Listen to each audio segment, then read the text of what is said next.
Բարև ձեզ, մեր պայքարն է եւ շարունակում ենք մեր զրույցների շարքը։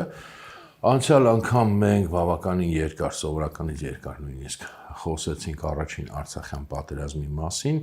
Հիմա անցնենք առաջ եւ հետ պատերազմյան երկու կարևոր մեծ պարտադրված իրականում երկու կարևոր կոնցեպտների մասին խոսանք, չէ՞ ուզում եմ բառը օգտագործեի, հայերեն ասում են հղացքներ, իրականում դրան նաեւ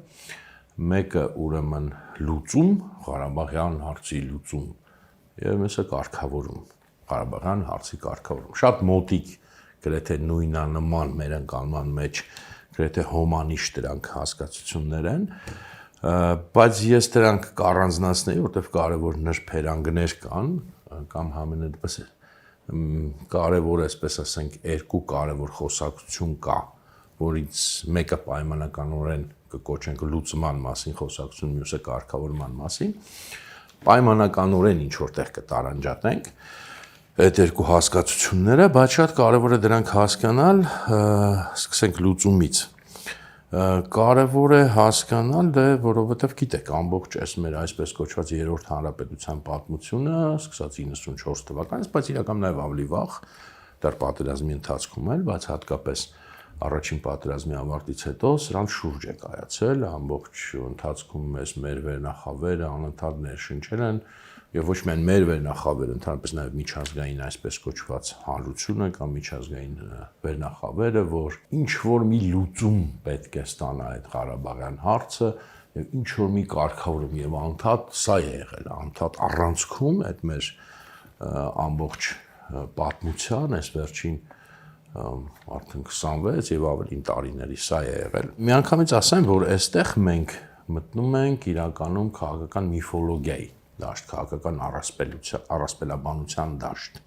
այս լուծում եւ կարգավորում տերմիններով, քանի որ այսօր հենց լուծումից են խոսում, հատկապես լուծումը, որքան էլ դա ինքն իրեն ներկայացրել է միշտ եւ մինչեւ հիմա էլ ներկայացնում է որպես այսպես ասած ռացիոնալ մոտեցում, ինչ որ այսպես սթափ մոտեցում, ոչ էմոցիոնալ եւ այլն, ինքը իրականում ամենավատ իմաստով, որտեղ միֆոլոգիա բառը նաեւ ինքն իրանով միֆոլոգիան լավ բան է, դիցաբանությունը, միֆոլոգիան առասպելաբանությունը ինքն իրանով լավ բան է, բայց քաղաքական միֆոլոգիան, քաղաքական առասպելաբանությունը ինքը իհարկե լավ բան չի եւ ինքը իհարկե ծայրահեղ հակադիրն է ռացիոնալին, քաղաքական ռացիոնալին եւ էլ եմ ասում այդ լուծում կոնցեպցիան, լուծում հասկացությունը եւ նրա զույգ ախպեր կարգավորումը որքան էլ փորձել են եւ փորձում են մինչեւ հիմա նույնիսկ էլ ավելի շեշտված ներկայացնել որպես հենց ռացիոնալ, այս աշխարհում չկա մի բան, որ պակաս ավելի հեռու է ավելի շուտ ռացիոնալից, քան դա եւ ինքը մաքուր միֆոլոգիայի, քաղաքական միֆոլոգիայի շարքից է։ Ինքը հասկացությունը նույնիսկ ոչ թե հենց Ղարաբաղյան հարցի լուծումը իր մանրամասներով, այլ հենց ինքը հասկացությունը, այդ լուծում հասկացությունը, կոնֆլիկտի լուծում հասկացությունը, ինքը մաքուր քաղաքական միֆոլոգիա է, մաքուր իրացիոնալիզմ է, եւ իհարկե ինքը մանիպուլատիվ գործիք է, տարբեր այլ դրա տակ թաքնված այլ ներքին եւ հատկապես արտաքին քաղաքական խնդիրներ լուծելու համար։ Այս ամենի մասին մենք հերթով կխոսենք, չգիտեմ, 2 կամ միգուցե 3 զրույց այս թեմաների շուրջ կունենանք։ Ոչ միայն ամբողջ մեր այս երրորդ հանրապետության պատմությունն է, այդ դրա պատմությունը մեծ հաշվով, այլև մինչև հիմա ես ասացի, որ դա է, որովհետև տեսեք, մինչև հիմա մեր քաղաքական ներքին քաղաքական խոսակցությունը, եթե վերցնենք այդ խոշոր քաղաքական ուժերին, որոնք իհարկե վաղուց պետք է ասպարեզը լքած լինեին, բայց այդպես ուրվականային գոյություն են պահպանում, այդպես 20 թվից հետո մենք պետք է ոչ մեկը չլինեն, որովհետև իրենք են բոլորը պատասխանատու այս իրավիճակին, բայց այնպես է ստացվել հայ ժողովրդի կյանքում, որ նրանք մինչև հիմա եւ այսօրվա իշխանությունը եւ այսպես իրենց ընդդիմությունը մինչև հիմա այդ ուժերն են գերիշխողը համենայնդեպս ռեսուրսներին դիրապետողը, մինչև հիմա եթե լսեք իրենց բանավեճերը, իրենց խոսակցությունը, բոլորը էլի սրա շուրջ են։ Օրինակ, երկրորդ եւ երրորդ նախագահները ասում են, գիտենք ինչ 2019 թվականին պետք է համաձայնվեր համաձայնվեր այս նոր կառավարությունը լուծման այն առաջարկին, որը մշակել էր ԵԱՀԿ Մինսկի խումբը եւ շատ լավ կլներ ամեն ինչ։ Այսինքն մենք այս թարգմանել ենք արդեն պարսայերեն լեզվի մեր նախորդ զրույցներում, այսինքն 2019-ին պետք է հանձնվեր, առանց կռվի էր պետք է հանձնվել։ Դա է իրանց ասածը։ Այսօրվա իշխանությունն էլ այդ նույն հանձնման կոնցեպցիայի մեջ է, իրենք էլ ասում են մենք այն ամենաճիշտ պահին ենք հանձնվել եւ այլն, սա հիմա նորից չենք քննարկելու, բայց հետաքրքիր որ առաջին նախագահի կողմնակիցներն էլ իրենց հերթին ուրեմն ասում են, գիտեք, ինչ այդ երկրորդ, երրորդ նախագահան իրենք ճիշտ են ասում, իհարկե 2019-ին պետք էր համաձայնվել այդ լուծմանը, բայց իրենք մոռանում են, որ ամենաճիշտ, ամենաիսկական լուծումը, որին իրենք չեն համաձայնվել, դա էլ 1998 թվին էր։ Եվ ասում են, որ դե այն ժամանակ էլ դա այդպես էր, չէ՞, ձևակերպվել դեռ Լևոն Տեր-Պետրոսյանի կողմից, որ եթե ցանկացած այլ հետագա լուծում, որը մեզ կառաջարկվի, ավելի վատն է լինելու, քան տվյալ պահին, ամեն հաջորդ լուծում ավելի վատն է լինելու։ Սա էլ իրականում, ասենք, որևէ ռացիոնալ հիմնավորում չունի, ինչի պետք է ամեն հաջորդ առաջարկ ավելի վատը լինի, քան նախկինը, դա բան չի, դրանք որևէ ռացիոնալ հիմնավորում իրոք չունի։ Ասենք դա տենց այսպես ասած անեցք է յուրահատուկ, սենց էլի կամ պնդում է, որ ասենք տենց արտաքուստ սենց շատ լուրջ դեմքով, որ ասվում է, շատ լուրջ դեմքի արտահայտությամբ եւ այսպես ասենք ամբողջ այդ հայոց դարդով ինքը թվում է, որ այո, ինչքան իմաստուն է, բայց իրականում ինքը բացարձակ անհիմն պնդում է, որտեղ ոչ մեկ չի հիմնավորել, իսկ ինչու պետք է այդպես լինի։ Բայց այ վերջո իրենց խնդիրն է, իրենց ներքին ներընտանեկան վեճի խնդիրն է, թե որ թվին, որ ամսաթվին էր ավելի ճիշտ համարում այդ լուծումը կամ հայերեն լեզվով ինչպես մենք թարգմանել ենք հանձնվելը, իմ ասած այն է, որ մինչև հիմա էլ արդեն այսքան ժամանակ անց այս պահին նաև Արցախի հարց, որպես այդպիսին գոյություն չունի, Հայաստանը պաշտոնապես դրանից հրաժարվել է, մինչև հիմա Հայաստանի ներքաղաքական, ասենց ասած, բանավեճը այս լուծման շուրջ է, մինչև հիմա իրենք այդ ուրվականները ապրում են իրենց ուրվականային անցյալում եւ մինչեւ հիմա իրար հետ այս մասին են խոսում։ Բոլոր շեշտում եմ ուրեմն այսօրվա քաղաքական այդ քիչ թե շատ խոշոր խաղացողները։ Դե իհարկե իրենք որ ասում են այդ ամեն հաջորդ լուծում ավելի վատը պետք է լինի, իրենք նկատում որ Ադրբեջանը ամեն տարի ուժեղանալու է, Հայաստանը ամեն տարի թուլանալու է, բայց էլի չհիմնավորված պնդում է, որտեղ ասենք իսկ մենք ինչ գիտենք կամ դուք ինչ գիտեք ինչ է լինելու 10 տարի հետո, 20 տարի հետո, 30 տարի հետո քաղաքական աշխարհում նման երկարատև կոնկրետ կանխատեսումներ անհնար է անել, դա սուտ է որ հնարավոր է անել եւ ցանկացած նման պնդում տասնամյակների sense ասած կտրվածքով ինքը ի վերջո վերածում է միֆոլոգիայի կամ քարոզչության։ Իդեպ մեր Աշոտը Տեր-Տերյան մարտական եղբայրությունից այս անցած շաբաթ մի քանի օր առաջ բավականին կարճ մի 20 րոպեանոց sense հաղորդում նկարեց այդ թեմայով այստեղ հենց մեր մարտականի YouTube-ով էլ մենք դա ուրեմն տեղադրել ենք, շատ հետաքրքիր խոսեց հենց այս լուծման մասին եւ շատ բան, որ ես այսօր պետք է ասեի, ինքը ասեց եւ ինձ ոնց որ մի քիչ թեթևացրեց իմ գործը։ Եթե հետաքրքիր է, ես խորհուրդ կտայի լսել, որտեղ Աշոտի խոսքը նաեւ շատ կազմակերպված, շատ այսպես սթափ եւ շատ դրամաբանական հետեւողական խոսք է, եթե ճանաչում եք, չգիտեմ, Facebook-ում գրառումներից իր գիտեք, եթե չեք ճանաչում, խորհուրդ կտայել եմ ասում լսեք, տեսեք, այս նույն թեմայից է խոսում եւ կարծում ինձ ահագին իմ ասելիքը թեթևացրել է, որտեվ ինքը նույնպես նաեւ եւ դրամաբանորեն եւ օրինակներով ցույց է տալիս այս թեմայի իրականում իրացիոնալ բնույթը։ Հիմա, բայց ինչու եմ ես ասում, որ սա իրականում քաղաքական միֆոլոգիա է, որ իբր որտեղ երբ որ ասում են լուծում եւ երբ որ մենք տարիների ընթացքում ասում էին այդ լուծում, ենթադրվում էր լռել այն, որ իբր կա որևէ կոնֆլիկտի եւ այդ թվում է տվյալ դեպքում Արցախյան կոնֆլիկտի ինչ որ վերջնական լուծում, ինչ որ մի հատ այտենց կախարդական փայտի կա, կախարդական բանաձև կա, որը բանակցությունների միջոցով, միջնորդների միջնորդության միջոցով եւ թղթի վրա ստորագրելով կարող է վերջնական այս հարցը հանի, որ ընդհանրապես էլ տասնամյակների դարերի ընթացքում հարցը չլինի եւ հաստատվի հավերժ, այսպես ասած, խաղաղություն, ժողովուրդների բարեկամություն եւ այլն, իբր հնարավոր է այդպիսի ինչ որ մի հատ բան գտնել։ Սա է սրա ենթատեքստը պնդումը եւ իհարկե սա միֆոլոգիա է, ինչու որովհետեւ Դե նախ պատմության մեջ չեն լինում նման բաներ, վերջնական ինչ-որ բաներ չեն լինում եւ հենց մեր, ասենք, տեսած, չգիտեմ, մեր իմացած, ես չեմ ասում նույնիսկ հին պատմություն գրանք, այլ ասենք համեմատաբար նոր պատմության օրինակով մենք կարող ենք տեսնել, որ աշխարհի պատմությունը չի ճանաչում նման լուծում, նման ինչ-որ մի հատ կոնֆլիկտի լուծում,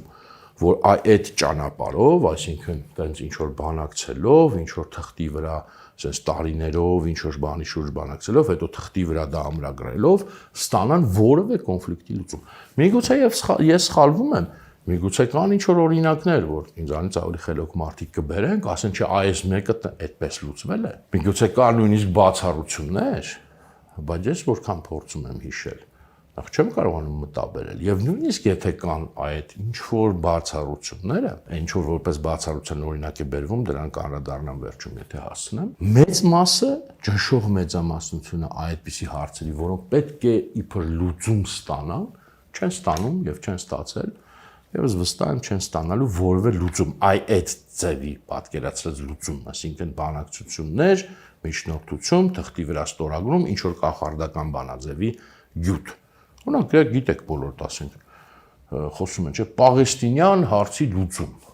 Քանի տասնամյակ են խոսում։ Կա այդ Պաղեստինյան հարցի լուծումը։ Հիմա այսօր, ասենք, չգիտեմ, Ամերիկայի նոր նախագահ Թրամփը ինքը կարծում է, որ ինքը կլուծի։ Մենք տեսնենք կլուծի, թե չէ, Իրանից առաջ բազմաթիվ էլի տենց շատ խելացի եւ ուժեղ մարդիկ դա մտածել են, որ են կլուծեն։ Չգիտեմ, հյուսիսային Կիպրոսի հարցի լուծում, չգիտեմ, Հնդկաստանում Քաշմիր նահանգի, Հնդկաստանի, Պակիստանի միջև այդ վիճելի տարածքների հարցի լուծում եւ այսպես անverջ դու կարող եք աշխարհի հենց այսօրվա աշխարհի մեջ գտնեք այդ կետերը, այդ հարցերը, որոնք իբր այդպես պետք է լուծվեն եւ իրենք տասնամյակներով չեն լուծվում եւ չեն կարող լուծվել։ Իսկ որոնք որ լուծվել են, այսինքն ինչ որ մի հանգրվանի են եկել, ոչ ոք չգիտի ժամանակավոր թե մշտական, որտեղ դա մարդը չի կարող իմանալ։ Եթե նույնիսկ ստացել են լուծումներ, միշտ այդտեղ երկու տարբերակ է եղել, այսինքն մեկը որ թարմ, այսպես ասած, այդ հարցերը եղել է կոնֆլիկտի սուր փուլ, ուժային բախում եւ դրա ավարտից անմիջապես հետո այդ բախվող կողմերը թարմ sense իրավիճակից ելնելով, նայած ով է հաջողության ասել, ով է ձախողվել, ստորագրել են, ասենք, ինչ որ ոչ թե ինչ որ մի պայմանագիր, ոչ թե հրադադարի, այլ խաղաղության եւ դե պարտված կողմը բնականաբար զիջումներ է արել ավելի շատ, հաղթող կողմն ստացել է Իրանը, որոշակի միգուցե զիջումներ նույնիսկ անելով կամ չգիտեմ, շատ sense մեծ ախորժակ չպայելով, բայց լուծվել է, եթե լուծվել է, այսպես ասած, այսինքն ինչ որ մի ստատուս կվո է եկել, ինչ որ մի պայմանագրի եկել է, կամ այդ տարբերակով թարմ, այսինքն հաղթող պարտվող այդ հարաբերակցությամբ։ Ոնց որ եւ աշխարհի պատմության մեջ միշտ եղել է դեպքերի ճնշող մեծամասնությունում, ինչքան պատերազմ եղել աշխարհի պատմության մեջ, ասենք տարբեր հաշվարկներ կան, ասենք տասնյակ հազարավոր կամ հազարավոր, դրանց ճնշող մեծամասնությունը այդպես է լուծվել։ Հաղթել է ինչ որ մի կողմը, իր պայմանները, այսպես ասած, թելադրել է պարտվողին, պարտվողն էլ համաձայնվել է եւ այդ հարցը ժամանակավորապես կամ թեկուզ մշտական կամ երկար ժամանակով կամ կարճ ժամանակով փակվել է։ Եվ մյուս տարբերակը էլի ուժային, բայց արտաքին, այսինքն այդ երկու կողմերից դուրս ինչ որ մի արտաքին ուժի միջամտությամբ, բայց էլի շեշտված ուժային կամ ուժային պարտադրանքով կամ անմիջական ուժային գործողություններով, էլի այսպես ասած լուծվել է։ Օրինակ, չգիտեմ, ասենք Բոսնիայի հարցը այդպես լուծվեց, երբ որ ամերիկացիները միջամտեցին, հարավսլավյան ռմբակոծեցին եւ հետո ասացին, այսպես է այս հարցը լուծվելու, բերեցին այդ թուղթը ստորագրել տվեցին, բայց դա եղավ ռմբակոծությունների հետո եւ ռմբակոծությունների արդյունքում։ Հարավային Սուդանի հարցը օրինակ, հա, գիտեք, չկար նման պետություն, ստեղծվեց նման պետություն, տարիներով պայքարեցին, հետո էլի Ամերիկայի միջամտությամբ, աշխարհի ուժերների միջամտությամբ պարտադրվեց Սուդանին, Սուդան պետությանը, որ ճանաչի դրա անկախությունը։ Ու չնայած տարածքային ամբողջականության եւ այլն այդ բոլոր սկզբունքների։ Նույնը Կոսովոյի դեպքում եղավ, էլի պարտադրանք եղավ ուժային Ամերիկայի Միացյալ Նահանգների կողմից, Կոսովոյի անկախությունը ճանաչում եք եւ էլի ուժային պարտադրանքով դա եղավ եւ ստեղծվեց այդ պետությունը։ Էլի հակառակ, այսպես ասած, տարածքային ամբողջականության սկզբունքին։ Եվ այսպես շատ օրինակներ, նույնը օրինակ Աբխազիայի կամ Հարավային Օսիայի հարցը։ Ռուսները ուժային կերպով պարտադրեցին Վրաստանը, ճիշտ է, Վրաստանը մինչև այլ չի ճանաչել, բայց ռուսները ուժային գործողություն իրականացրեցին, իրենք անկախությունը ճանաչեցին, ու պարզա ֆորմալ իրական փաստացի միացրեցին Ռուսաստանին, Աբխազիան եւ Հարավային Օսիային, եւ կարելի ասել, որ ինչ որ մի ժամանակով այդ հարցը այդպես լուծվեց, համենայնպես վրացիները հիմա այդ հարցը տենց ակտիվ չեն բարձրացնում, հասկանալով, որ այս բանին իրենք չունեն տարբերակ դրան պատասխանել, բայց իրավական մակարդակում գոնե չեն ճանաչում դրանց անկախությունը։ Եվ այլն, կարող եք դուք էլ այդ օրինակները գտնել։ Այսինքն, եթե կան ինչ որ լուծումներ, դրանք հաստատ ոչ թղթի վրա են այսպես ասած գտնվել, ոչ էլ երկար տարիներով բանակցելու արդյունքով, այլ կամ անմիջական ուժային բալանսով են որոշել երկու հակամարտող կողմերի կամ մի արտաքին ուժ է միջամտել, հիմնականում Ամերիկայի Միացյալ Նահանգները որպես գերիշխող ուժ, կամ նաև փորձեր, օրինակ Ռուսաստանի կողմից փորձ է արվել այդպես այդ Աբխազիայի, Օսիայի հիմա էլ փորձ են անում Դոնբասի հարցը այդպես լուծել, ինչպես որ իրենք էլ հենց բարձրացրել են։ Սա օրինաչափություն է։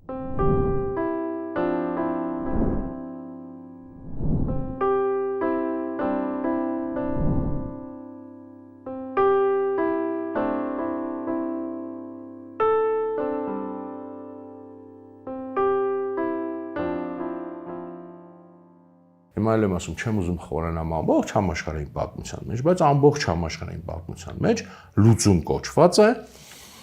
միայն այդպես է եղել։ Իսկ պատկերացնել էլ եմ կրկնում, լուծում այն իմաստով, որը մեզ է պարտադրվել, դա բացառիկ հեքիաթ է։ Այսինքն լուծում վերջնական նախ, որ ասենք, մինչև աշխարհի ավարտ, այսպես լուծվում է ու վերջ։ Եվ այդ լուծումը գտնվի բանակցությունների ընթացքում, եւ այդ լուծումը գտնվի թղթի վրա, նման օրինակներ ես էլի շատ եմ խնդրում ինձ բերեք էլի։ Միգուցե 1-2 ինչ-որ օրինակ կա, կորած մոլորած ես հիմա չեմ հիշում։ Օրինակ ճիշտը որ ասեմ, չեմ հիշում, այն Արևելյան Թիմորի հարցը ոնց լուծվեց, այ դա չեմ հիշում, անկեղծ ասում։ Ասած կարող է այդ օրինակի վրա ինձ կարողանաք ասեք, բերեք, ասեք, բայց միևնույն է, դա կլինի բացառություն։ Նույն Ադրբեջանը, որ այսօր ասում է, ես Ղարաբաղի հարցը լուծեցի։ Ոնց լուծեցի։ Ասում է ուժով լուծեցի։ Իլհամ Ալիևը այդպես է ասում։ Եվ ինքը ճիշտ է ասում։ Ինքը ասում է իր տեսակետից։ Չէ, ինքը ասում է, այսքան տարի այդ միջազգային միջնորդները, դե մենք էլ ենք բողոքում, բայց ինքն իր տեսակետից է բողոքում։ Մեզ տարան բերեցին, հա ասացին, այս հարցը սենց խաղաղ ճանապարհով կլուծենք, հա ասացին հարցը ուժային լուծում չունի,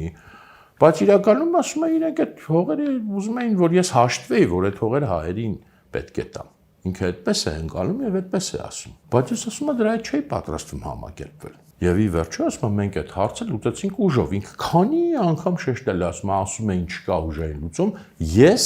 ապացուցեցի, որ կա ուժային լուծում։ Այդ Իլհամ Ալիևն է ասում։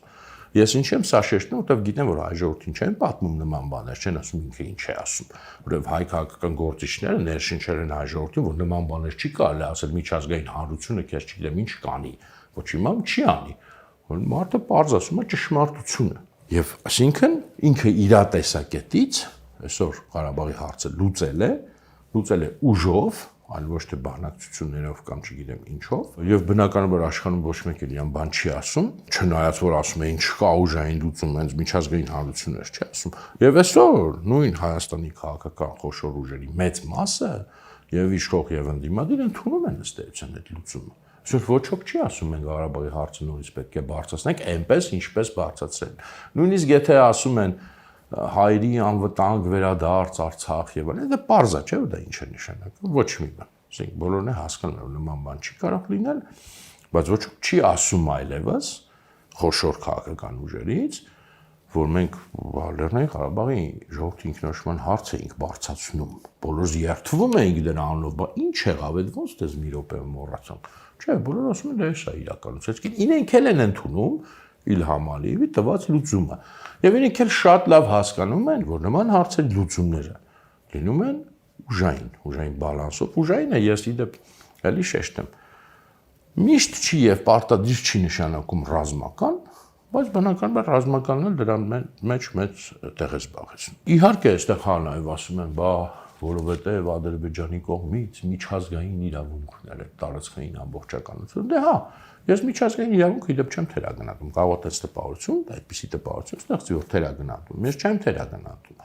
Պարզապես քանի որ հայ ժողովրդին անընդհատ խաբում են, որ միջազգային իրավունքն է ամեն ինչ լուծում։ Ես դրա համար եմ անընդհատ շեշտում, որ չէ, ուժային գործոնն է առաջնային եւ հետո միջազգային իրավունքը։ Իհարկե, եթե միջազգային իրավունքը քո կողմից է կամ դու կարողանում ես այդպես մեկնաբանել կամ աշխարհի հզորներն են այդպես մեկնաբանում, որ քո կողմից է, դա լավ է, դա հավելյալ գործիք է, բայց դա երբեք վճռորոշ չի, որտեղ դե կներեք միջազգային իրավունք եք ասում, եթե իրոք Ադրբեջանի կողմից էր, բա ուր էր 26 տարի այդ միջազգային իրավունքը։ Դուք էլի մի հատ Ադրբեջանի տեսակետից նայեք։ Մենք 26 տարի վերահսկողության տակ պահեցինք այդ հողերը, ոչ միայն նախկին Լեռնային Ղարաբաղի ինքնավար մարզը, այլև Ադրբեջանի այդ հարակից շրջանները պահեցինք, մեկը մեզ ասել է, որ մեր աչքի վերևում ունք կա։ Հա, մի երկու հատ թուղթ ընդունել է ՄԱԿ-ը, այո, բայց ոչ մի գործնական հետևանք չի ունեցել։ Տնտեսական սանկցիաներ են մեր դեմ կիրառել, չգիտեմ ինչ են արել, ել չեմ ասում ռազմական ոչ որ։ Բոլորը ընդունում են դա որպես նորմա, որպես երևույթ, բոլորը աչք էին փակում։ 26 տարի էին աչք փակում, 226, 2 միլիոն 260 հազար տարի էլ կփակեին։ Եթե մենք կարողանանք դա պահենք, այդպես է։ Դա է իրական միջազգային իրավունքը, դες դա վատ բանով չեմ ասում։ Լավ կան չգրված կանոններ միջազգային հարաբերություններում։ Այնպես որ միջազգային իրավունքը չեմ թերագնահատում, բայց միջազգային իրավունքը վճռորոշ գործոն չի։ Հայ ժողովրդի պատմության մեջ այնպես ստացվեց, որ ինքը հաղթեց իր ռազմական գործողություններում 94 թվականին, բայց քաղաքական կամքը իր արդեն չկարողացավ պարտադրել որպես լուծում հարցի, չկարողացավ ամրագրել դա իրավական թղթի վրա։ Հիմա ինչու դա այդպես եղավ, ոնց այդպես եղավ, սա առանձին խոսակցություն է։ Շատ լավ կլիներ, որ մենք այդ խոսակցությունը կարողանայինք ունենայինք, բայց ես էլ եմ ասում, ես չեմ ուզում ին վրա հիմա վերցնեմ պատասխանատվություն, դա տարբեր իհարկե ես էլ վարկածների ենթադրություններ ունեմ, շատ դժվար է, չի երևի թե կռահել ինչու այդպես եղավ, էլի բնականաբար արտաքին ազդեցությունները այստեղ վճռորոշ, որ հայ, այսպես ասած Հայաստանի առաջնորդները չուզեցին հայ ժողովրդի հաղթանակը ամրագրել, ինչպես որ Ադրբեջանն է հիմա անում ախր։ Իրենք հիմա կարող են շատ բաներ մեզ պատմել, բայց մենք հիմա տեսնում ենք, չէ՞, Ադրբեջանի օրինակով, որ իրենք չեն ինչ որ հիմա տեսեք, պատկերացրեք այս 20 թվականից հետո Ադրբեջանում դե նույն Ալիևը դուրս գար ասել, դե հա ճիշտ է, մենք տենց ոնց որ ռազմական հաղթանակ տարանք, բայց դե դա ինչ, մեկը Ղարաբաղի հարցը պետք է լուծվի, չի լուծվել։ Հասկանում եք, այլ ինքը պետք է լուծվի։ Մենք չենք կարող, չէ՞ որ մենք չենք կարող Երևան մտնել, Երևանը գրավել, մենք այդպես էին, չէ՞ ասում։ Ես այդպես էր ասում։ 98 թվականի այդ հոդվածն էլ Լևոն Տեր-Պետրոսյանի որ կարդա դրա մասին, դե մենք չենք կարող Բաքու մտնել, Ադրբեջանն էլ անդադ ուժեղանալու է, մենք է Բաքու չենք կարողանալու մտնել, մենք ճակատամարտ ենք հաղթել, ոչ թե պատերազմ, հետեւաբար պետք է գնա հարցի լուծում եւ այլն։ Հիմա Ալիևը նույն կերպով կարող էր չի ասել, դե Երևանը չենք գրավել։ Չենք էլ կարող Երևանը գրավել, մեզ ով է թողնելու Երևանը գրավել եւ իրոք իրենց ոչ մեկ չէր թողնելու Երևանը իրեն գրավեին, նույնիսկ իրենց դաշնակից ռուսները, դա չափից ավելին կլիներ, եւ դա պետք է լուծվի այդ հարցը, էլի, ասենք հիմա տենց գնար, չէ՞, մեր մոտ այդպես է գնացել պատմությունը, հիմա մի կողմ թողնենք, ամեն դեպքում ես չեմ ուզում այստեղ 94 թվի այդ դեպքերի վերջնական գնահատական տալ, որտեղ ես ասել եմ, ես եթե մի բան ասում եմ, ես պատասխանատու եմ իմ խոսքի համար եւ ես պետք է ցանկացած պահին ունենամ իմ հիմնավորումը, այս հարցը ցավոք սրտի դեռ շատ հարցեր կան նաեւ ինձ համար, դա բարդ հարց է, իհարկե մի օր մենք դա այլ